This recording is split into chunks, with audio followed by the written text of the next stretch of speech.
বদলানোর আইডিয়া আছে বাংলাদেশের কাছে, মন্তব্য প্রধান উপদেষ্টা ডক্টর ইউনূসের। ব্যবসা প্রতিষ্ঠানে ভাঙচুর ও লুটপাটের ঘটনায় 10 মামলায় গ্রেফতার 72, জানালেন প্রেস সচিব শফিকুল আলম।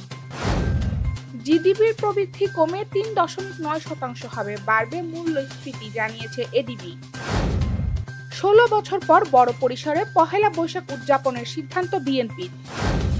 আবু সাইদ হত্যার তদন্ত 2 মাসের মধ্যে শেষ করার নির্দেশ। চাঁদপুরে পৃথক ঘটনায় পানিতে ডুবে মা ছেলে সহ 3 জনের মৃত্যু। বিশ্বব্যাপী যুক্তরাষ্ট্রের নতুন শুল্ক কার্যকর, এশিয়ার শেয়ার বাজারে বড় পতন। যুক্তরাষ্ট্র হুমকি বন্ধ করলে পারমাণবিক চুক্তিতে রাজি ইরান। এবং তামিমের পর অসুস্থ হয়ে হাসপাতালে আম্পায়ার সোহেল।